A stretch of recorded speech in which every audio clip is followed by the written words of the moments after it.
Songa za Abedi Bwanika oluvannyuma lwa Bobi Wine okuva oba Mr. Kyagulanyi okuva e Masaka yaleka Masaka amukubye n'emiti gyonna ne gisiima ne gigamba omukulu kyakoze tekibangawo era awantu yonna gy'agenze I'm confident Masaka Busia be bakyasinza okubeera nti bateekawo embeera ani omulala tuzanyisa Arua naye gwe manyi kyadde Masaka ndefufe kutte bukwasibwe tuzanyisa Arua Arua yali mulala anti Arua w'omuntu anti yali w'amaanyi tebawulira Luganda tawulira Luganda tebawulira nnyimba ze bawulira nkyukakyuka mukulu Kyagulanyi bwe yabadde muno nze saawulidde nga nvuma kati sirina wenyimirira nti ngenda kumuvuma muvumira ki abaagala muwa akalulu mumuwe kankiddemu mukiwulire abaagala okuwa mukulu Kyagulanyi akalulu mukamuwe teyaze muno teyatulumbye nze sirumba muntu atanumbye ekyokubiri nze sivuganya ku bwa pulezidenti kati sivuganya na mukulu Kyagulanyi nze njagala bwe mupi bwakimanya Kabonera obwe mupi bwakimanya Kabonera nannyinibwo ye Mugalatiya Dr. Abedi Bwanika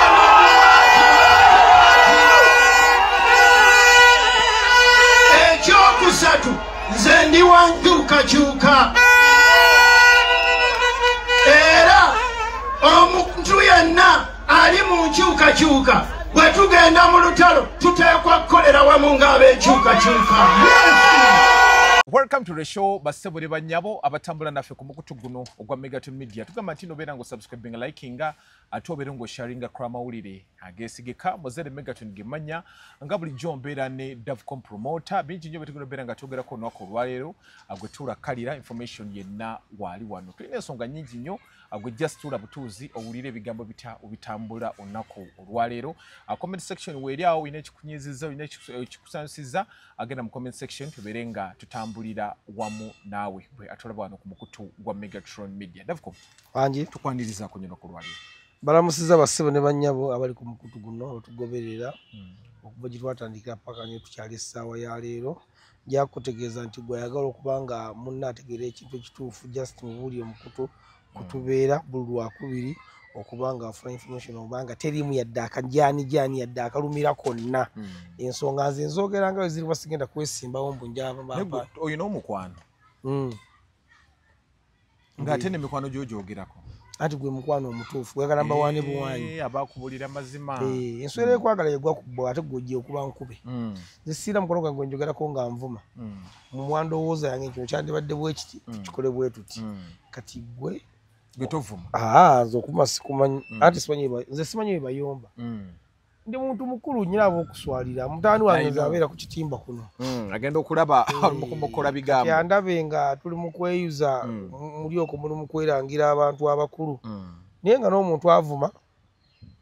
because alina choice ye ddembe libundi omanyi n'ensi self service golondako kyoyagala osalawo okulondako okuwemula waliwo tugenda ffenna mu kulima walimu alima kalituusi waliwo alima payini walimu alima ensogasoga bwe kyosalawo bane gundi ani omugundi gundi bamuyita Jaden Jaden mulwadde naye nalabye awo olugayi bamuyita pressure simwogera linnya ne bamutegeera yavuddeyo n'agamba nti ate yamuyisiza mu bambi gaali omanyi Jaden musajja wange nawali ewa Shalom 256 twali naye nze si musajja wange naye esooka kya byonna omwana mulwadde nze siri musawo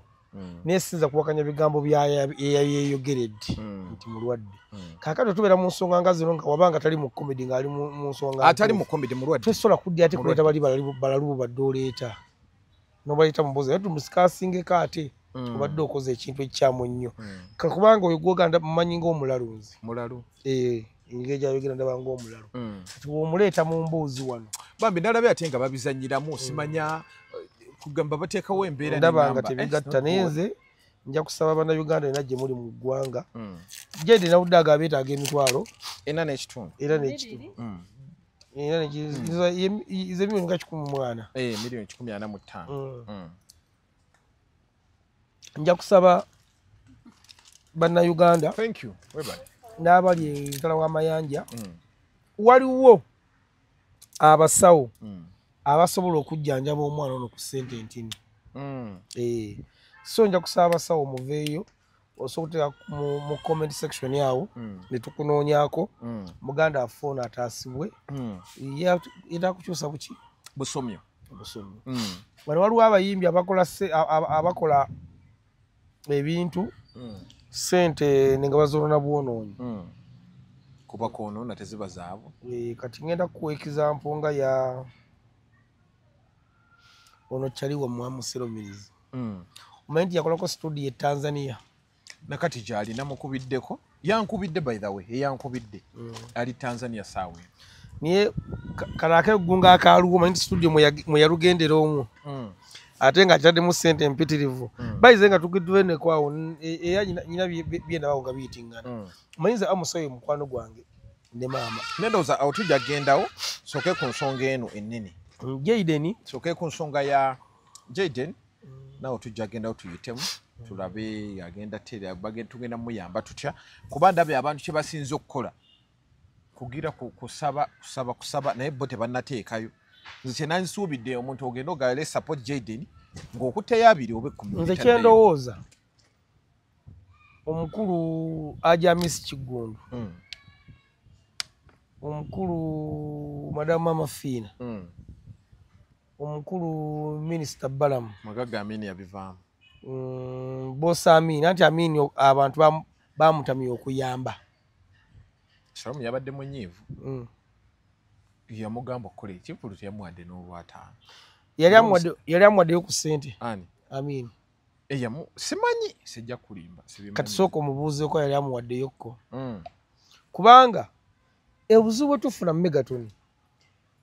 tutegeera kintu kyalo twerabira ekyajjo era ekimu ekiko tulemesa abantu okutuyamba kutegeera kyaleero ukitegedde bulungi ne twerabira ekyajjo ngenda kuwa example walaba Nobert nga agamba nti Alin Skin ye Genowe kyamuwadde milioni mmeka leka nkubuuze Davukome bibiri byongambe ku pressure tatogera ku bantu abategeera ng'oleeta gwe andi kyebadde ngenda okukulaga kyenkulaga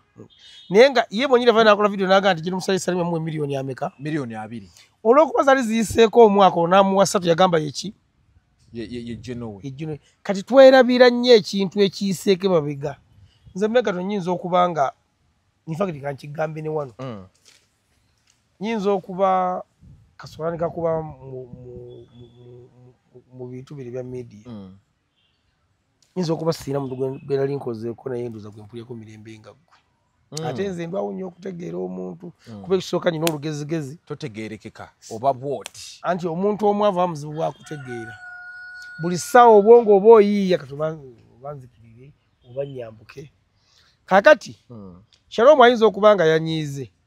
naye ate Amini ayinza okuba nga yamuwayo natatugamba ate kati statement ya Shalom agamba yamulekedde mu mbeera embi kuba yamuwa idea namuga ngenda kubaawo okimanyi nti Shalom yatuuse ng'ali ku pressure musajja watunga mulaba nga nkubira baasha abaliwa nabo sibalaba nga baasha nimuga baasha bajja tubapanga bupanzi ng'ekintu kiri awo kimukalubyeko nenewe katusabe Shalom katusabe ababutakula Friends of Shalom yandivuddeko ki buli olukolanga business Megaton nga focus ye eri kunze ekulemye buli lwolikola nga focus yo eri kunze ekulemye naye kirungi yafunye abantu teyaswadde yafunye kyovola nti ffe tukola anniversary y'emboozi mu kati tetuyira mu tukatutundira n'omuwaawano abaana bajjanga bayiza we buli wali bweru ffe abantu baffe era basindika ssente n'agamba nja kujja n'agamba sijja kujja leka ngule meeza ffe tugenda okutuuka okukola okujja ku mulyango ng'olwedde abantu abaguze edda tebo tubamanyi mufunze tubanga tikita tuzitira online fwe tutandika okulanga emyezi 3 omwezi ogumu n'ekitundu genda okuggwako twatumaze okumanya tikiti tutunze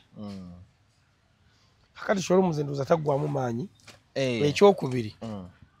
tapapa kwogera nnyo bigambo bingi ya papye kubanga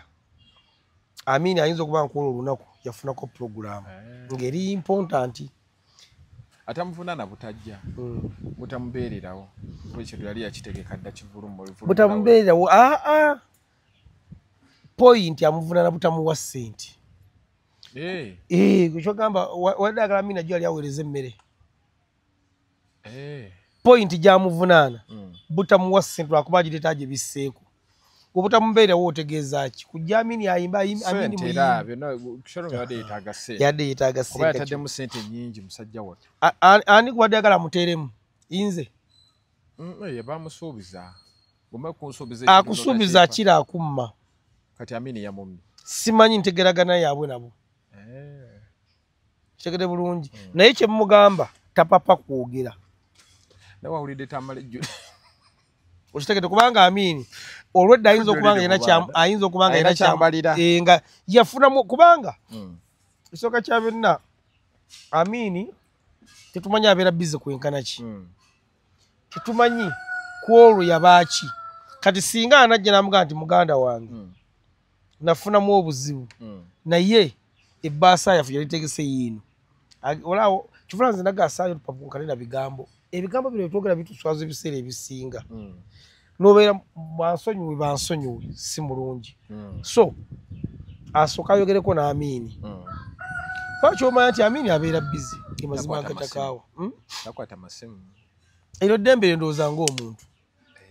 eryo ddembe limubwa ssimateeka omukubira oba omugamba ki nze ngaemukubira akwata kati wakyezo litazikwata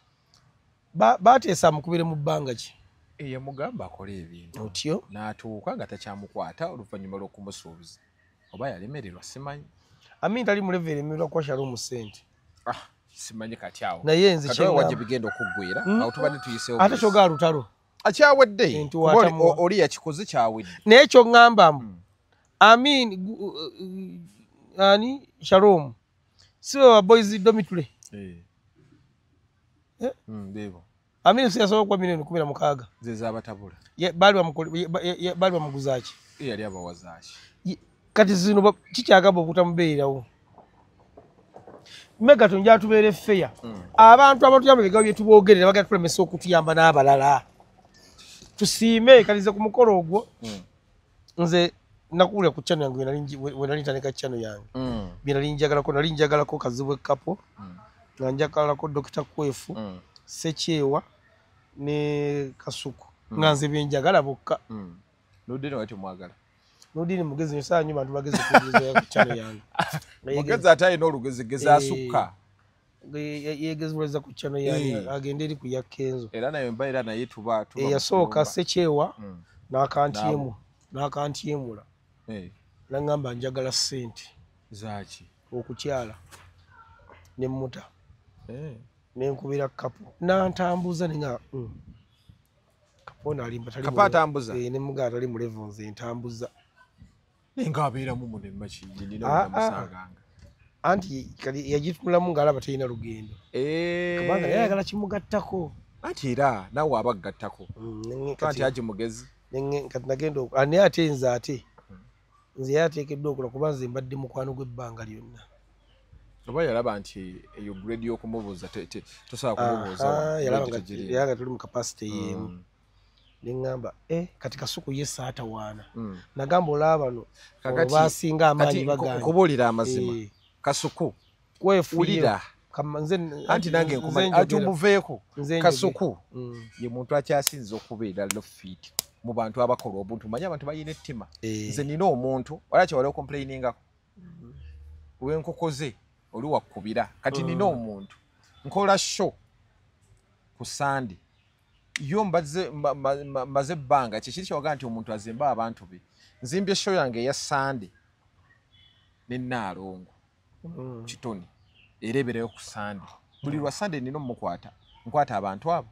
nkwata abitaxi nenkwata ne Naalongo kati waliwo akwata show ku Lwokuna n'alinda nga naakateekayo naye n'ateekayo y'emitima gy'aba YouTuber naye Kasuku ye YouTuber asinga omutima omulungi nze era ne bwemugole gwo waaye njagala y'akantu Megatron siriwo naye noonyaako ayagaliza ye YouTuber yekka gwe naalabye wano pozi ne Shalom oyo ye Shalom Rufiti waba akwagadde aba akwagala abatakwagala beebo n'abasigadde ojja kulwanagana nabo anza ati nze aba baidi ate kati wabategeera okyabateekako amaanyi sina kyembeetaaza kyekisoka kya byonna okola emirimu gyo tegitambula kakati ate nga ndina mu nteekateeka eva mu bintu bino sina njagala kudda nnyo mu kulunda sina kyembeetaaza nkugamba enkoko zange zaddawo nali Kasuku bayizawe yagenda okumpa enkoko ku gundi ya Shalom yatuwaayo ssente jabawa nali nze ne mwami Dankani ne mwami Mawa jabawa zaaki anti ye president w'Oluseke n'abawaayo zibuuze jabawa mmeka $150 yayina dola gwe kyomanya yatuwa $150 abisobola ebyo kakati nze ne ngamba olaba no baganye kubanze okakasa nti egenda kubeera business nali njaga mali kufunamu njoke njifule business naye nali njako nga nali maze okulaba abantu abange nali njaga okutambula nabo era mbonna omuntu yampa yali kwefu yewe namusanga n'okumusanga atambula nimugamba tuula talina buzibu nga melu nga nsindikira linki tupostinge ekole bambi ng'era kwefu tutula netwogera ne ngamba kakati abantu wobassaako nnyo amaanyi osobola okutuka omutima Shalom kisoka kyabira yebaze Mukama Katonda nti gundi yawedde bulungi so talina mabanja kubanga salabyewo kintu kitwala ssente awo kitwala ssente stage yabadde yabwerere omusajja wa Supremacy tayinza kujja kusola omusente eyamwadde ebyuma nalaba bamuwadde n'awadi nze oyo omwana technician General Fijita oyo omwana technician gwalina yali ku Papas wa Mzee Simakula ye technician wa Supremacy tasobola kumujja ku ssente ne bwaba amuggyeko ssente asobola kumuggyako z'abakozi n'amafuta bintu webityo naye era nga omanyi nti mu event tobula kigendamu naye event yonna mwalya n'emmere nga nedda tewalya mmere si bwenkola ate oyagala kunkopa si bwenkola anize sirya mmere ku mikolo naye Shalom yampitaga bambi mulye ku mmere hanga nga mpapa era nalabye abamawuli abasinga muli mu mbeera mbi nalabye Ibula Kakanzu omumanyi Taufiki era kuba mulema yali ayagala kulwanira mmere awaawo yajja sawa meka yajja yava ku show ya gundi oli ya Joshua Baraka natika omugugu bwe guti lwaki beeswazanga bwe kati omanyi kati nze kizibu kati nze n'okusimba emmere kingira kinkaluubiriza sisimba mmere omanyi nze omukolo gubanga sigwa amaanyi nnyo nti oba kwanjula bambagange byatenga bakyali wange ebintu ebyo Mukama badde akyanyamba mbigula mu maka gange ag'omuzigo jjukira oba oyagala ennyama gula kilo 2 oziri ozeggwe nnyalwe era wekigaana osobola okugenda ndyano kusula moto nengenda kulo nenendya nengenda nga nsabasaba nnyama yokka kakati siri nnyo omuntu agwirana mu byakulya ekyo nkyebaza Mukama Ibula Kakanzu yalwanira emmere aba butagira yali afudde oba yali ali bubi kyekivunulwa yendi bubi nekyalo omunze manyi omukulu wa Amini bajja kukwatagana inshallah katusabe so tubebaza tugenda ddala maaso aliko yonna gyotulabira webale kutuwa buddebu saawa eno tugende ku nsonga ya Abedi Bwanika Geruna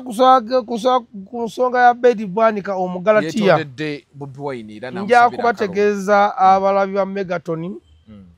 olwokubiri olwa wiiki olusooka omwezi ogujja ngenda kubasabuukulira ekipya kikyolesa nange ngenda kwegatta ku mwana oli omuyindi yaliwo wagundi ye kalungi kaki alwa ono omuyindi gundi ono yagira yali alese ekimberebere ku mugagga ndio story yazikira nange story gyendeeta Ramesh nange story gyendeete egenda kunzisa teri agenda kutta nga bakutta bakwagazaaki mbagambi olwa wiiki olwokubiri olusooka omwezi ogujja kitegeeza ntegeeza omwaka ogujja gwe tugenda okutandika ngenda kubawa programu nga yanjawulo nnyo ogenda gireetamu episode oba ogiba walumu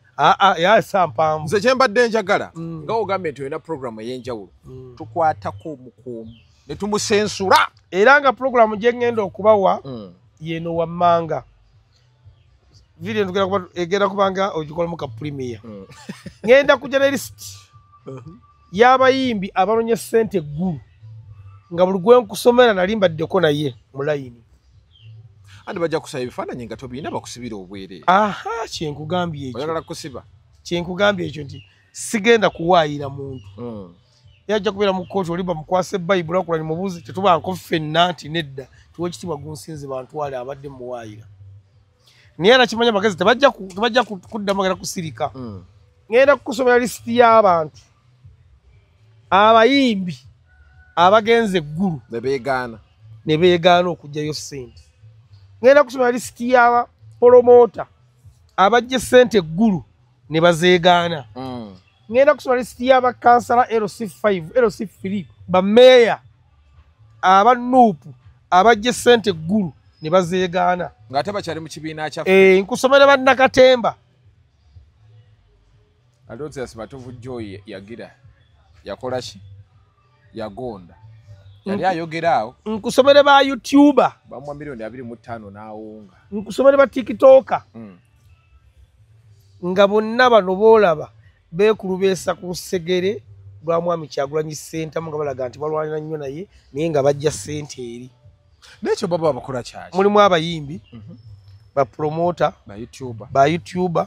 ba TikToker n'abantu abalala aba bulijjo ba meya ba kansala ba MP bava eno ne bagamba tulwana wamu nammwe nga n'essaawa ya leero waliwo abaakamala okulisiivingayo ssente baseeza kubira ebipande ne mu campaign mu Kampala nera gwe mmanyi waawo nansana lisiti ngera kujja nayo bwenti kagamba nti ono yali ono ye gundi ono ye gundi tuwagikolanga mu episode fa wetuli nze nange wendi ebyuma wendi naddala ba YouTuber ne ba TikToker lwaki ate oba oteekako amaanyi awo anti nyina bemmanyi nga bwe bakyasinza okuba mwami Museveni gwe mmanye yazirya n'atandika okwegaana ate nakati yeefula ali mu nkyukakyuka Saabazondo ne audio njazikuweeza oyo nkugambye namulaba ng'afiira ku gundi kwono ku kasiba nti n'akuba thumbnail nga omusajja amutaddeko enswera ku mutwe ne kasolo amukuba kumufiirako naye ng'alaga ssebo wa gundi mbwankyukakyuka naye nze nina eyandaga vidiyo zennyini n'azindaga nangamba zizino wano lwaki ye ate neekweka gundi eyazindaga ono gwe baakolanga naye lwaki osumululanga ne yabatwala mu manyi ate zimpulira mbasaagala nnyo omuntu anyigiriza munne yadde afiira kasolo wafuna kyakule naye ng'ofiirako mufiira yadde afiira ku minisita kasolo era bagalo bagenda kukola episode bagenda kukola episode ngenda kumukolamu episode mutandikirewo mutandike ya mwaka gujja ebyo olaba Davuko Muze obuzibu bwe nnina n'ab'abantu gw'olya banno we bali ate n'onyiiga Megatron yalidde naye nga gwe wasooka okulya namulaba n'afiira ku musajja kasiba nti okwata ota omusajja siganji ye naye ayina endowooza lwaki omukwata mbw ayina ensowera ku mutwe simanyi alinga what is that okubya thumbnail ofunye n'okufuba n'olaba nga ensowera zimugudde ku mutwe era Madamu Tina n'ogiteekayo tumiddeko nnyo ku Radio Simba Madamu Tina oyo mukwano gwange nnyo tumiddeko nnyo namusanga ne gundi ono akola emisana bamuyita ani ono akola kyannako baali banzisi Madamu Tina anti oba yalina oyo baali banzisi somanisega wamuleko ku mukolo gwa yadanzisi yalidde emmere kati kanvuma kaali kansikaka muntu kangiranga box go walinga ntoja mwene Frank atabigifaanagana naye Swamanise mukulu ekigabo kyaite ekyo si kyaleero meeya ne Swamanise bali myaka aga naye ate meeya tomugeza ku Swamanise mukulumu ovanku andi nabadde n'ono guy ne guy ali talented meeya ali yetaaga kugayidinga mukyalo kala ina excitement ayina n'amaalo naye ate wano ali talented ayina amaalo alimu ekyalo talina kyagenda kunkola bameya baana baffe ffe tubaleese mundu okubamanyisa abantu mu kibuga naye ng'ali talented singa ddala tazannya era nze ndowooza n'afunayo leedi asobola okuba ow'amaanyi ayina kugenda kusimba aleekaana nnyo kati endeekaana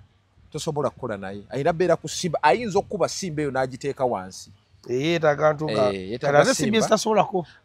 anti radio zatasobola CBS tasobola beat radio fo tagisobola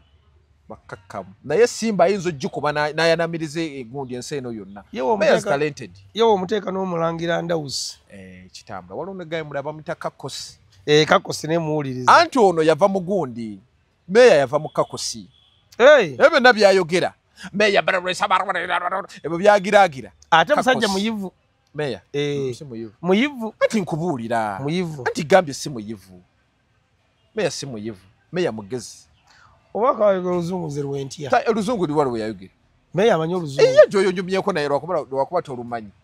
lwakuba naye tolumanyi ojja ofune ye yayogerawo oluzungu kyone kituulawo ekyo kati twogera mazima nze gwanjigiriza byonna byenkola naye nga oyo gundi alekerawo olemera kuba ne Ssaabazonto disiti ngenda kugibawa omwako era ojja katema bulungi fune tukateeka nga ngenda kugiba Ssaabazonto afiira ku banne era takyazina muntu wa NRM alaga nti wano yali akimene kaadi Kyagulanyi ng'amulaba omusajja ogwo omusanga aba musirise bulungi n'oga musajja nga mukakka munyonyonyo Ssaabazonto okusaza emisira eby'eddembe mukakka kugambye nze ndinawo nga mukakka mutayogera kigambo kyonna nemusanga awantu wentoyinza kumusanga aleekaana kuba nze konsati yaabwe eri gye baakola eyo waliwo omwana mutadde Dennis muganda wa Kapalaga ayira byayagalanga okumuyamba yamako naye nga nze yasanga Ssaabazonto nga tayogera era si ye muntu gwoyinza okuddaawo n'omusanga mu ntalo musimanya ali mu kuyomba na gundi naye nga yakulemeddeko okukuba naye nga yakutandise lwakasa lwaki embizi tegenda ku mukolo mbaze zisala kaakati ekyo kyomanyi abalabi ba Megaton teekawo mu comment section gweyaga tutandikireko gwe teekawo mu comment section oba okunsindikira message ku 0702 11 5727 ku WhatsApp n'ongamba gundi gyali nze ngenda andi nze kye ngenda okukola ngenda kuleeta list ya attendance yebagiyita wagikuba kifaananyi tuwali gye twali tugenzeho nga sirina kifaananyi kyayo jono yabagaana okwasanguza bannammwe ffe tuwandiika lumaana ogisindika okitegedde ffe twewandiikanga nti lwe tuzze 1,000 era ku olwo ifa tugenda kutandika ggulu atandika atya abantu okugenda eggulu batandika batya bitandika bitya nabaani abaabitandika era baani abatandika okusabiriza mwe mwagufuula mulimu kati kyetugenda okukola ekyo era nti mwagufulira ddala mulimu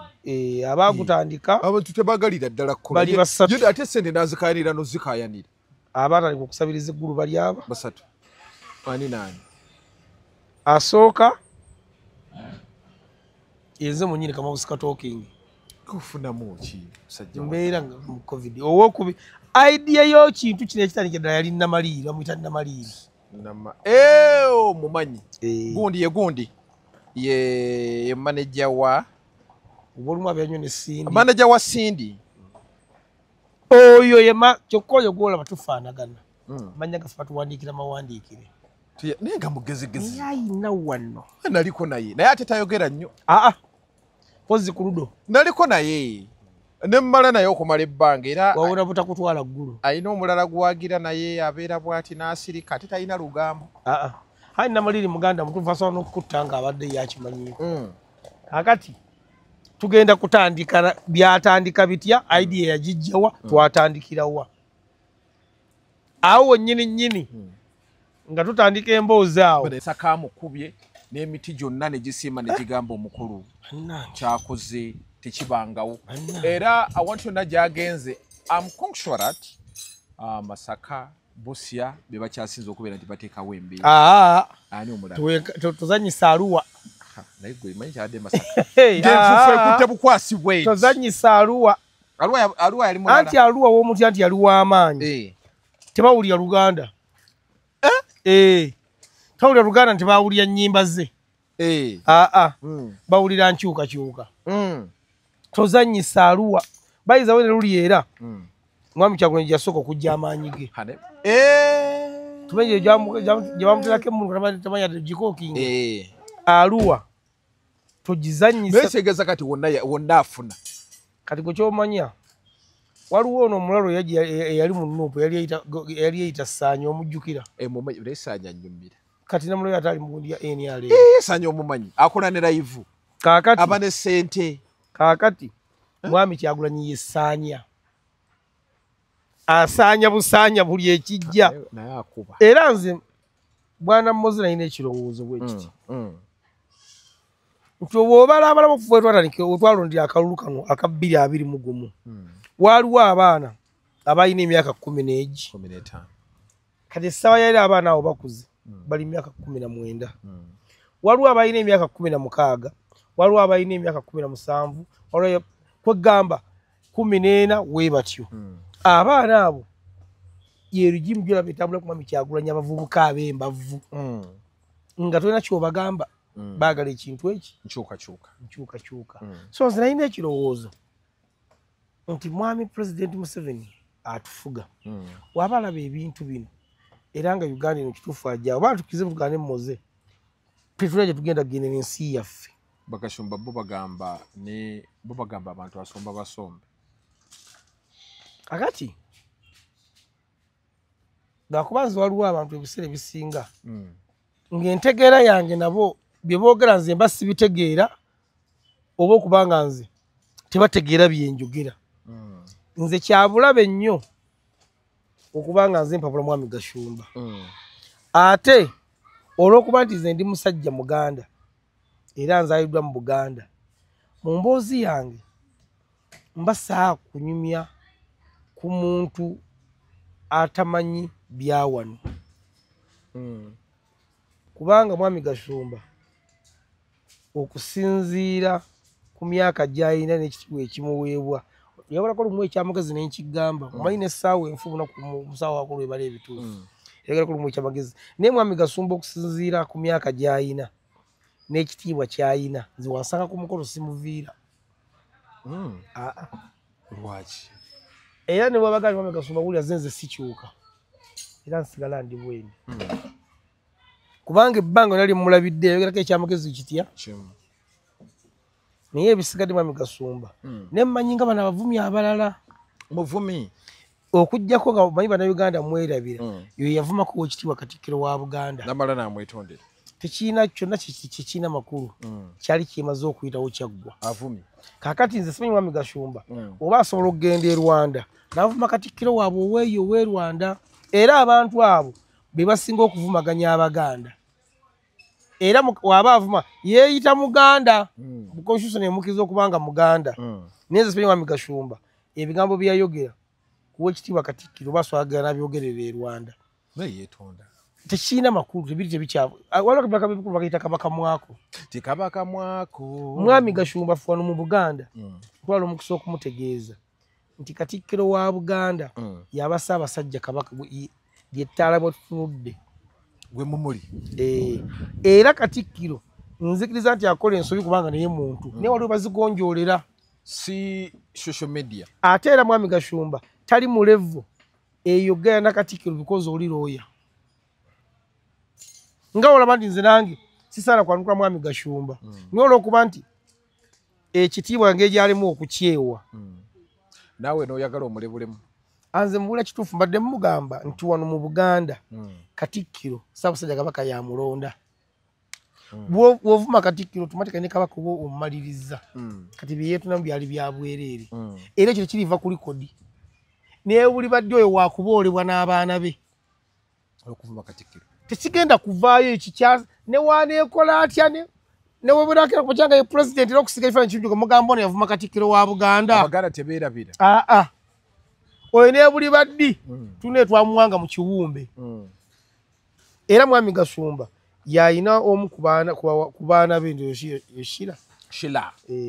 mwakalungi kalabika bulungi nnyo okagalamu okay takimwetaaza so oyo tusooke tumuveeko nti mwami Kyagulanyi kirali badde gamba amaanyi ago galina nti abaana abo watumuli abamugoberera baagala nkyukakyuka nze alina ekirowoozo nga kiri bwe kiti nga ŋŋamba nti mwami pulezidenti Museveni ne mwami Kyagulanyi watya nga batudde ku ttebo emu kubanga bali bonna bannayuganda era baawano ne bashiyalinga ministries eziriwo nga tuna bagenda mu kuyiwa musaayi kisoboka wano bitasoboka obimanyi twali muntu ayinza kukulemesa gaggawala twali ayinza kukulemesa kufa twali ayinza kukulemesa kwebaka twayinza kulemesa gaggawala nga baluga bannaawe era bamala ne bagaggawala mukama katonda waba yasazeewo nti Megatron ajja gaggawala nkugambye nage muntu alikwanirega nti nze siina mikono ninewuunya nkwagadde kula meka kiba kizibu nnyo okulako buki nga sikubidde naye nze sikuba masimu n'olunaku bandi awo namuyankubiddeko naye kati katonda ku simu katonda ate tukole ki haine ate mbako muntu abacha nakugamba omuntu yali ankalubirizaako mu bulamu akasooka angula simu bamuyita muzeeyi Simakula yankubira nga ali kyentogera kikabiri mwezi ng'owulira oyagala kumuggyako nentagagamba nga nnyonnyola ku bintu bya David Lutalo mutya sinza kumukutulako mpozi ne ali naye yankubirako era naye nankalubiriza Megatron oli bulungi nti era nakubirako nti ate omwana oba omaze okutambula nti essaawa yaleero abantu ne bateesa ne bagamba pulezidenti Museveni tukkiriza obuyinza okubuwaayo mu mirembe naye mwami Kyagulanyi agenda kuma pulezidenti abadde mu buyinza n'ebintu bye ebyabadde ayina tavulanira omusango yalina kutya bamuleke ekirala NRM ng'ebadde mu buyinza emyaka 40 bagiwe vice president abeere nga waayo mwami Kyagulanyi alonde Siga Eddamuzi NRM eronde omusawo bakigabane kakati mwami Kyagulanyi mu myaka 5 agenda akola lisafu mpola mpola naye ng'ekikulu kya byonna pulezidenti abadde oyagala gavumenti ya kintabuli nze kyenjagala tube na mirembe Megatron nze nagenda ko mulali ya mwami Kyagulanyi y'emitiyana wazisibe engatto nengendayo kankubuulire buli mukulembeze gwolaba afuluma kuba n'abeesimbyeyo ng'ayina abantu munnange buli lwafuluma abeerawo abaana b'abantu abafa ekyo kikkirize kigambo abantu abaana bafa buli lwafuluma waati waliwo abaana b'abantu abafa ne bataladamu na kulabika obulamu ne busigala nga bugenda nze nalaba abaana patulo yakoona abaana emitiyana ennaku zino lwe yali emitiyana mwami Kyagulanyi ninga tebyatambula waliwo abaana b'abantu abafa kakati abo benjagala tusevinge nti mwami Museveni CDF waseka mu kuduumira amajeege amanye nti ono pulezidenti wa ggwanga kati yazze mu myaka 5 mwami Kyagulanyi ajja kukola lisafu agende kakati ow'amagye njagala gundi kyova olaba e Rwanda vice president wa opposition bwe batyo bakikola nti essaawa ya leero bannayuganda bayayanya kufuna nkyukakyuka kyokka enkyukakyuka gye bayayanira tebategeeza nti oba wetise kinola wooti ku mutwe mbuwolengeza oba otowolokose osigala omenyeka wokijja no ku mutwe bwoti n'okizza wano wonna omenyeka tebategeeza muwozi kujja kufuga bo baagala nkyukakyuka baagala enkyukakyuka naddala kati nga mwami Kyagulanyi lyessuubi ly'abantu nze mubwa pulezidenti nali mpogera mwami Nsereko era nze kwe nali njagala newamuwulidde ati mbuha ababadde ku debate bonna Bobi Wine notusasoma nsomi bintu tabijja mu mutwe muntu omugezi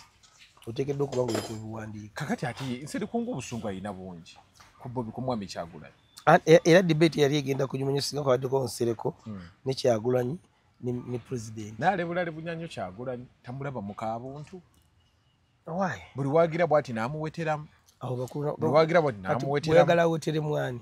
amulekage atambuze ensonga ze oyagala awetere Munyagwa Munyagwa yaganye okubeera ku debate ye abadde ayagala president Museveni beetwala era okujja kwe tekwali tekulina makulu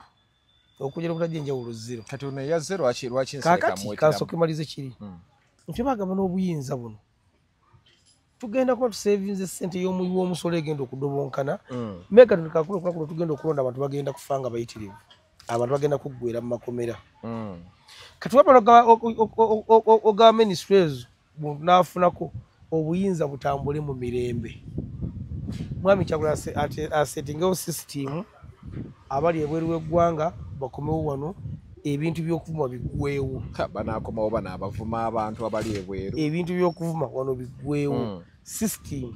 etambule bwetyo kubanga tukize tugaane Megaton mwami Byabakama okulangirira mwami Kyagulanyi nti ye president wa Uganda kizibu nnyo ne mwami Kyagulanyi yakyogedde yagambye ne wennaawangula 99% tebasobola kunangirira era mwami Byabakama kyangu nnyo okulangira mwami Kyagulanyi kuba president wa Uganda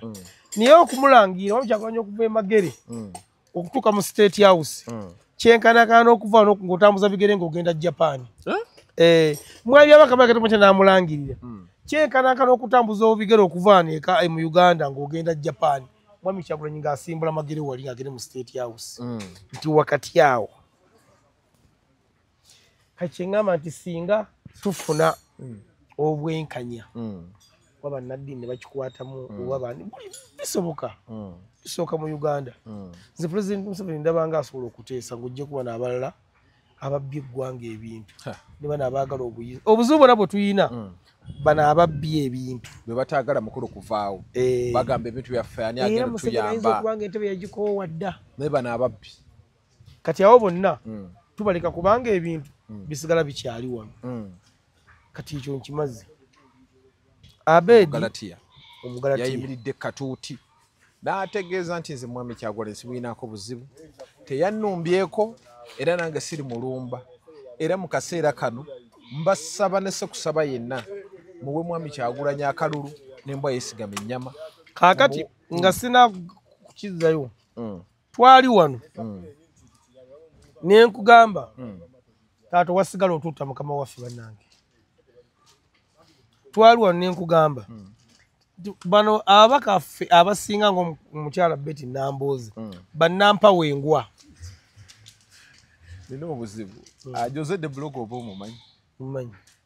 akola omulimu gwa tteeni nga wona atulaba wano tutudde tukoze shuni davukomu n'atusonyiwa tugenzeyo bugenzi awo n'agikwata ne bagitema ne bajjamu logo nassamu ya Emily Smith eyo takyagiteekamu Jose de Bloga wakati nga logo eyo teriimu naye kyakola kibi kirungi era mwagala nnyo natulake mu logo wawo ayina mutabani waabikola baŋŋambye wawo ne SDM oba media alekamu ate abo nyomba nabo nono wange Jose wange lwaki oba oyomba nabo saagala muntu akwata waka n'amugja mu kyemugenda okukolanga wamma ba content creator mwenna abakola tebaba content creator abamujeewa ku channel yo abamunoonyeza aba creator omanyi bayita creatinga kozi gwoyiye ekintu kino kati ng'omusajja wanaagamba nti juyisa ono omulaba bwe nkwata emiyembe ne ntekamu sukaali nengattamu kino nfuna kino waba bapayireti mwenna webale bapayireti mwenna tola mukisa okubategeeza ono mumutemengamu babikola dda nga balekamu nze nzekka naye ati nina abamu okuba Jose kyemwagalako atulekamu nga butuli bwe tuti n'akuba logo njagala akujjengamu abo badde ogasaaki tulabikira bulungi mugundi ng'oli wekka nakibeera mu komenti nga bampaana bulungi ali yagambye ati kulusoma komenti nze nziteeka anti zenyina TV ennene wakolonja pagi wagijjawo ekatwe kolonja pagi mbadde maye wagigula saizi nkaaga mwezi wagigula bakuwamba mpayalinga nyina TV mpayalinga wali ku screen nenziraba nti seriously nze naawe twenkana ali mukamwe naye muyada tetwenkanankana ekituufu hakati tuddeyo wali omwaka Betty Nambooze era kakasa abalabi ba Megaton nagikola interview ewa naye mbagamba bano ba Betty Nambooze baba balina kabampaane yawa matuka wano mwami Kyagulanyi amutumye ebirala naagenda nawambagana na birala n'asooka akolokota omusajja yamutuma ki ndoza yamutuma genda campaigningira oli ayeesimbye ow'ekibiina kya NUP kumukuyegera teyamutuma kgenda kukolokotooli kuvuma era Nambooze talina nsonga lwaki era ayogera ku Abedi Bwanika nga yamwogerako ddiiye nze Megaton wompita okujja wano ewuwo ompita okwogera byatwa tugenza okwogerako so si kuwalali ate ebirala bitali ku agenda kibaatu mubaka Nambooze kyali kirala we yatuuka erinaakula kirala kati mukama we yamuswaziza yegezewaza mukama we yamulaze nti ebyobufuzi ebyo byakuvuma mwami Kyagulanyi yaswaziza na mugudi Nambooze mu bantu abategeevu nga ffe yamaze okumuswaza nti era Nambooze kubanga oteeka wano Omugalatiya n'oteeka wano Nambooze bonna wano be bamu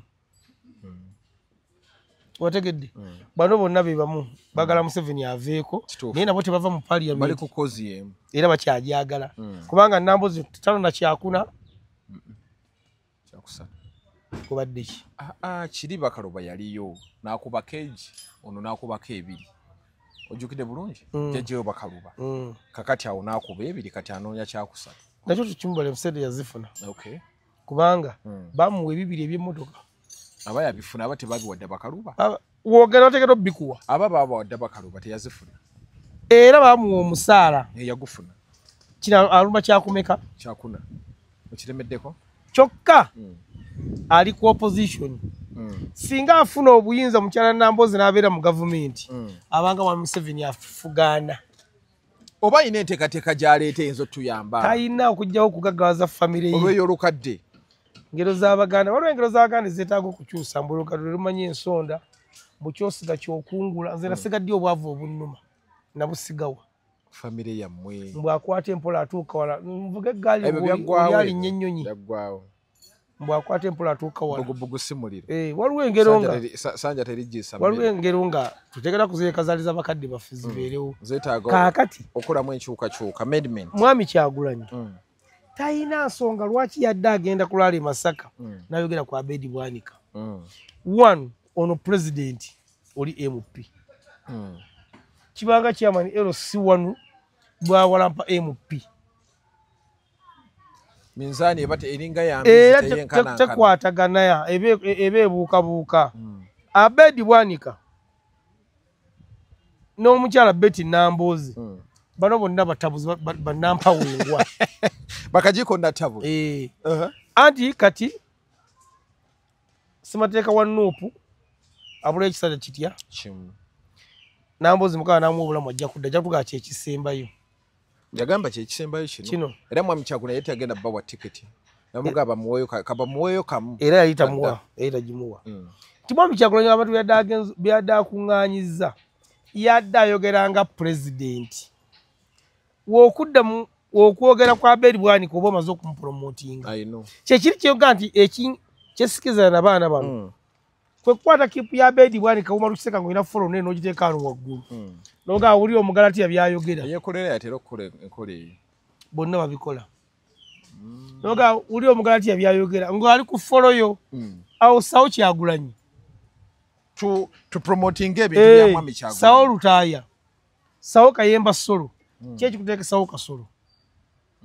nga si wa kibiina kyo byayogera okitegeera tebiina makulu lwaki olagala ate abaana babitegeere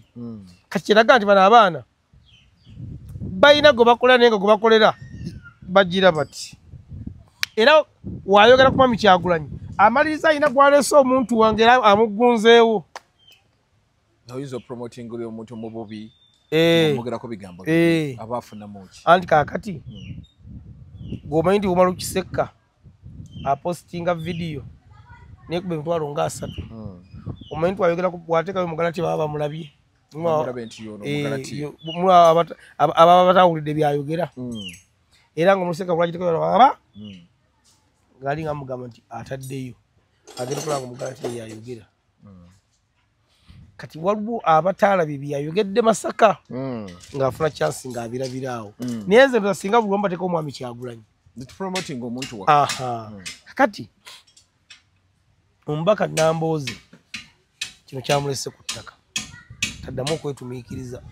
okwogera batamugambye era mu kibiina si ye muggalanda w'abagezi era si ye muggalanda w'aboogezi era si ye muggalanda w'abamanyi weewaawo nga naye amanyi si ye mugezi asinga waliwo omukyala gwenda bamuyita babiri ali awo oba weekyotera nakato oboga nakato wampuuga oli bamuyita bannaye ayugira babiri mulungi ali awo babiri nja kuweerezako ku gundi ye so kati kino Abedi Bwanika kyayogedde kimwongerako kimusa yali nnyo olulinya tolulabanga atya kati Abedi omanyi bannabyabufuzi abo jjukira nina abantu ekibalo kye baabala kyekiro ekya Mwanga Kivumbi kye yagamba ng'agamba nti bano abagamba nti kuba pulezidenti tugenda kulonda Mwami Kyagulanyi naye wano wansi tugenda beekenneenya nnyo Mwanga Kivumbi oba tukoledde bantu tugenda kuwa ffe tugenda mmala okulonda Bobi Wine wali eno wansi tugenda naye ono akoze atya kanonda agenda okunkolera Mwanga Kivumbi nave n'abigamba nedda ffe tugenda kulonda Ambuleera yokka anti akoledde bantu Mwanga Kivumbi ewaabwe namuleba mukuba n'omuku oyo naliko ewaabwe yatunda n'ekibira Kirambo oyo nga kitunda ngaani era sente zaalina oyo ne mugenda mu kampeyini eno gye yazze yaguze ebima by'omukyala mwita Jack Kizito Mwagala production milioni 2 mwaga mumanyi saundi yagigula oyo 2.5 Mwanga Kivumbi mugagga nenga ate agamba nti ali wamu n'abantu wowulira sitole y'abantu abo baga nti ow'ekitiibwa Mpuuga Mwanga Kivumbi yamuleeta kituufu yamwana essuuti naye olwokuba ba Mwanga Kivumbi bali mu byanfuna ono bamulabanga omubi ennyo naye nga yamutuusa awo waali kaakati nze kuba pulezidenti kubanga Kyagulanyi agamba ebintu bina nze ngenda kukolako 2 kanoonye kalonde kakuume bakabba kabanji kati nze ngenda ndi mu kanoonya era ngenda kalonda wano siriiwo wano olinga ganja wano naye abasinga bino ebibiri nga mu bigaana mubanja akalulu lwaki temubanja kalulu kaakati mukakuume anti wuliriza wano mukakuuma watuufu nnyo era mpagirawo nenze siri futu soja sonye bakuuma kalulu ate Mwami Kyagulanyi tatusomesanga tukakuuma wetuti kati wano mukabanja guno mulimu gwa Mwami Kanso na Lukoola tuba tugenda mu mateeka olwo okujjako tetukabanja na Mbooko okujjako na Kibiriiti nga lw'emmanja endala oyo mulalu okujja nga lw'emmanja endala gyategeeza gye sinaakutegeera era we naagitegeera nja kumwegattako lumbu yajogera eri etya emmanja ye eri etya Kibiriiti kati kankubuuze gw'osubirayo omuntu omugezi ali wano e Kampala mu Uganda ng'akimanyi nti sabbuuni wa bbeeyi okusinga essaati lumbu ye gwagenda ogategenda gwe kalakaase n'agenda nga lumbu yali eri ku data wabwere gw'omusubirayo omugezi wano okudata wabwere era nga yewa bintu byagamba tetugenda kukkiriza n'olunaku n'olumu tali ku ground n'okulonda talonda talina ndagamuntu ng'agijjawa si Munnayuganda wanajjanga mugwira kati gw'osubirayo yenna omuntu omugezi Mwami Lumbu okuva eri mu sitowa ye gyali tugende twekalakaase wabeewo agenda nabo bagamba mbeera mbi kwogera mazima kyekyabajja wano tulaba Kaye Wisdom ate embeera mbi nga Mwami Lumbu ye alina emikwano mu state house lwaki tegimuwaayo ssente ani yagamba talina emikwano towulira ebintu byayogera nti Mpuuga yabadde ne Jene Muwoozi kitegeeza kimugamba Muwoozi eza yayogera kubanga ennaku zinagamba yakola statement n'agamba omubaka Betty Nambooze Anita Amongi ne nani omulala babadde mu Nnyonyo ku Serena kitegeeza omubaka Nambooze yekolako olugambo oba nti yakola ki Lumbu y'amawulire gakuwa aba agajje ku source mu state house kati kyogamba mbwa ya drone nga jagamba agisindika ne jangera lwakuba amawulire gatuwa atuwe essaawa zebaba batudde tatuwa minati kuzitulaga mu buwandi n'amaloboozi tagatuwa Blackmail ebeeri awo kati gwemusubirayo gamba omuntu yenna omugezi wano ali mu kubonaabona tugetwekalakasa akkirize kati mulimu ebintu nga tebikumaliranga so kati bino bye bagamba nti mala okulonda pulezidenti omala olonda ababaka bannoobo bonna bonna gwobigaanye nze ngenda kulonda Zahara Luyulika nonde Mwami Kyagulanyi mulya nyama mpozi siwo nyama ngaavuma nnyo noyandibadde wange badde sijja kumulonda ngaavuma nnyo bande ye gwe mulimu gwakoze nze kikyakoledde abeene wamu emakindi ati nekisiba okutusuma nga tubuuza ababaka ebintu ekiki kyatukolere twali twamutuma kukola ki abadde meeya ati kati ye waaba agenda lwaki batugamba nti ngenda bakolera bino ngenda bakolera bino ekyokumutuma tekiriiwo naye lwaki batugamba ngenda bakolera kino ngenda bakolera kino kuba mulya nnyama mulaba alemedde nnyo ku lukwago bwamuvuma kino kakati ebyobufuzi bizinesi ngola wetujja ne tulikodinga bizinesi era omuntu aba ateekeddwa okujja atubuzeebuze tumulonde agenda abe bulungi ne famire ye kyovula basuubiza ebintu mu mateeka empya ku luguudo bayitaaga kusiba si yayina obbikola ne empya agamba nze nakola oluguudo lwawo kakati ekyemasaka omugalatiya yasikowalinze yabaze kubanga abantu bangi bawagira omugalatiya nga bagira ne mwami Kyagulanyi era nalaba eyakwogedde endulu neevuga kati ebyobufuzi kumanya wa wali ekivundu nkitage mu bantu kino kibujo ekivundu ekiwunya naye mwami Kyagulanyi mubazi teyayogedde kigambo kyonna yadde abawamaanyi kiweebuula kityoboola kakati omugalatiya era ogwekanga ayingidde parliament anti akulukamera kakyuka buli ssaawa nze nkugambye kati zantu benjagala bali akalulu abanuupu njagala Zaaluyika ali akalulu njagala Walukagga ali akalulu njagala Honorable Geoffrey Rutaaya ali akalulu njagala ani omulala sirina mulala ala ne bataliya bamala bumazi Zambali toyagala ali nziremu owulire bulungi it's okay nkugaye benjagala bali akalulu mu kibiina kya Nuupu abala abakube njagala Zahara Luyulika awangule njagala Walukagga awangule njagala Honorable Geoffrey Rutaaya awangule abasigadde ne bagwa tebana kye bagasa kati abo singa mwami Kyagulanyi abaaka wangudde ne bano nga bawangudde mbasira kimmanja Uganda abasigadde babagudde babakoze batya kubanga esaawa ya Nuupu yaleeta ababaka 298 bawera tebasobola abeesimba bali ku kaadi abeesimbawo mbadde manya bali mu parliament abeesimbi ogambye bye yaleeta bali 298 NRM akodi ku monita ku daily monitor oba wa wiiki ewedde NRM nereeta 498 FDC nereeta 214 kitegeeza nzimawo bonna njagalamu abantu aba abagenda okugattako njagalamu ono aliidinga Kyagulanyi ne bana abasatu kati abasatu tubagatte kuba n'abaliyo kati mwabasigadde bamugwa mukole ki bugwe sina kyembeetaaza bamugwa mugwe naye omugalatiya omusajja oyo mugezi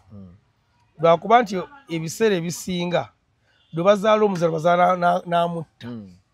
omugalatiya yali alina message ku lumbe e Masaka era message ye ng'esobola okuba wayisa mufumbira mu bantu nemuleka ku ttaka naye yagikookera ekyatta message ye yayaka muliro gwali kubanga point yali aga nti owekitiibwa pulezidenti wange omulungi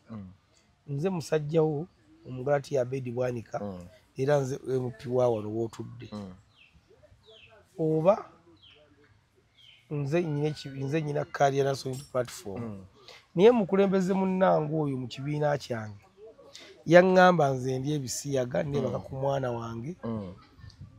oba naatuzanyira mukone ku butambi owekitiibwa pulezidenti nkuloopera musajja we bujja okunoonyeza obadde ombuze naye mukuloopere mu lujjudde lw'abantu kyali kimala bumazzi daawakyongerako mbw abanuupu bali ebisiyaga buli kimu n'akitta nayonoona okwogera ennyo kati gali amazima ge yaleeta olwokuba yakikookera buli gamba yalimba naye yali amaze okuba wayisa omufumbira omupiira better straight to the point instead of kukookera okireke awo yakittira kaakati naye yakira nti kimukubye kati wano enjiri gyagenda okutambuza mulonde Kyagulanyi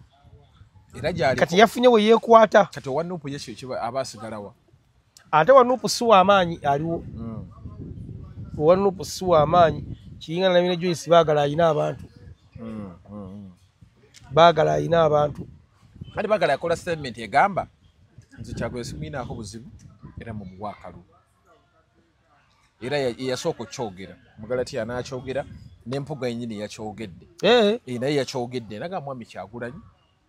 muto wange mu muwaakalulu nze sigenda kulonda muntu mulala okujjako mwami Kyagulanyi ekitegeeza bakkiriza omusajja w'amaanyi kati kibali mu kukola ye w'amaanyi kati kibali mu kukola bali mu kuba bano ekibira bekyawa kaadi babajja in direct kubanga wegeza ba MP baffe obajja kuziiraale zaabwe basaabululu bwabwe twasaaka mwami Kyagulanyi waliwo kigenderedde basaabululu bwabwe kituufu kaakati bano bo mwami Kyagulanyi basooka ne basaba aka mwami Kyagulanyi then after ne basaba akaabo kaakati bano bo pulesa gye bayina ekyokusaba akalukata bagamba pulezidenti abatumidde nga ngenda okumaliza okwogera pulezidenti wange w'ekitiibwa Robert Kyagulanyi Ssentamu abatumidde Ssaabasajja Kabaka awangaale kodi eyo kimala bumazi so tagamba mu njira gy'atambula nti bannange mutulaba wano twagamba mulonde Kyagulanyi afiira nnyo kake wikizoke kaakati bano bamwami Mpuuga Omugalatiya bo bafunye ettabi kwe beekutte kati kwe beesuubira bati Kyagulanyi kati yabawa amaanyi kwe batambulira era teweekanga ng'omuti ogwo tegutemeddwa naye gyatugutemere mu Lwera teweekanga nga tegutemeddwa nga gusigaza obutabitabi kubanga nali ngubaze nti mu Lwera awo tegusukawo tugutemera awo gutandise okupaala gulaza n'okuleeta emirandira ewalala tusika gino giri gifulumira eri beetondera eddala lumu ekibali mukola kibaita okwetonda bati omuntu omukuti beetonda indirectly tebeetondanga gwolo kitegedde kaakati bo bakitegedde abakkirize ono ayina amaanyi naye bategedda kumuweeweeta bati baali balowooza tagalina baleeta ekimberembe naye n'abanyiga olw'okuba nti abantu babalinako obusungu nabo bakitegedde nti bano Katole agamba Oweekitiibwa Mpuuga kamuwaaka lutabadde namubi adde atubuuzaako na Mukatoliki munnange ow'emmengo kaseera ge tulonde Kyagulanyi katugendera olwekyava agamba nze ngenda nja kulonda Mpuuga ne pulezidenti ekitegeeza bano aba Nuupu abadde bagamba abadde beesuulira gwa naggamba mu kunoonya akalulu balina okukola ennyo kati Namboozi bagala kukyusa ebigambo byabwe nabo Kyagulanyi kye yakoze Masaka obutambi lugenda kukyuka mukko zirabako omubaka Namboozi oyo emibaka nga akubala ekyo ewaabwe emukono n'agamba mbu waliwo oluguudo simanyi lugenda luddawa katosi mbu yasaba simanyi ssente naye ssente zibulira awo n'agamba ayagala okubategeeza bwe balaba oyo Mpuuga yali ayogerako bamubuuze ssente zaalagawa naye mu myaka egi oli yafuna obudde okujja okubibagamba bagamba takomawo gye kasaba mala omuwaakalu taddamu gitamu nakugamba katabala okumulonda agenda kuddayo ku muggo amuggo guli mu nsoda mu nyumba twamulala luli nga yambadde gomesi nga nekanekanye naye anyumira gomesi naye babajja ku balometa gyalina omuggo bakuba esasi yasooka okudduka tutambula ne banaffe aba King Travel Consult bagamba nti gwe wenna ayagala okubeera nti ofuna visa esukula mu nsi zino wammanga America, Bungereza, Canada, Japan, China jangu tubeera nga tugikolerako mu bwangu gwe tukwase ekyokukolera visa tujja beera nga tukuyambira ddala bulungi nnyo yeetaaga passport munaku bbiri ogenda kubeera nga ogifunye oliko oyagalire wano nga tewali akwatako bangi babafeze naye banaffe aba King Travel Sport Consult bajja kubeera nga bakuyambira ddala bulungi nnyo ate ekya Faris twakitereezezaamu gwe wenna ayagala okutambula ng'otambulira wano wansi oyagala kulambula ggwanga lyo Uganda oyagala genda mu Action Falls Kidepo National Park mala magambo oyagala kulambula wa fe kintu akitereezezza tukuleko ku namba y'essimu eri awo saawa eno tujja nga tukuyambira ddala bulungi nnyo naye wenna eyeetaaga emmotoka ez'okupangisa nazo tuzirina tusanga wali ku Najja Shopping Mall jangu obeere ng'otukyalirako ku Ntebe Road awo Najja Shopping Center enajja Nankumbi oba ojja ebintu bibeere nga bitambulira ddala bulungi nnyo Uncle Davcom kisooka kya byonna nja kutegeeza abantu gwe ng'oyagala TV fridge cooker blender washing machine pako jug flask obuuma obusiika chips buli kyomanyi nga kikozesebwa waka tulina TV okuva ku size 32 nalabe baatikudde kati ngenza okuvaawo nga balese TV gyendesewo ebadde 98 tukola delivery ku Japan wali ekatwe osobola ku namba y'essimu 0702 11 5727 oba oyogana ng'olwo direct obeerawo nakulabye naye byobale kwata bulungi bakasitoma kasitoma jja n'omulambuza n'omugamba kino mikwano gyaffe batusemberedde tebaagala kutusembeza batuwanira bbali omubaka n'oyo mukozi munnange oli kyava mugala lwakitumwa omulimu ate abo basobola okukola abo tebasobola baagala kubeeraawo kati oyo akole aze nakulaba era mukama katonda ananyamba nampa ku ssente nenkola bizinensi ng'eyo marketing manager nkusobola ane nkumanyidde wa omanye nkyawo wengenda okubeera wenfuna ssente nenkuleka bw'omanyi wali ekatolisa speedi kwenzirukira n'ekirala tosindikira muntu mulala yenna ssente okuggyako ng'olina ennamba ya Asani Saalongo ng'okakasa nti ogologana naye naye twamutire nagga nti sindika ssente bafere batandise bagudo page mpite eziriko ku Japan tosindika ssente kati okuggyako kati nga ffe ntirevu kumanyi njogana naye tukola delivery nezera osobola okunkubira nenkola list y'ebintu gobo binsindikidde nekola delivery n'otajja ku dduuka oba oluwala tukyali mu Black November still nyendo za akomancha nenga mwenna kati abaneetaga sofa nkyasimbyeko awo Japan ekatwe awo nkyasimbyeko kama otwala dde wa Saalo aba TikTok abaziyodde bannange nze nno ekisinga okunyumira bagani bajjali nga beebikiridde masiki nze njagala lumu kujjawo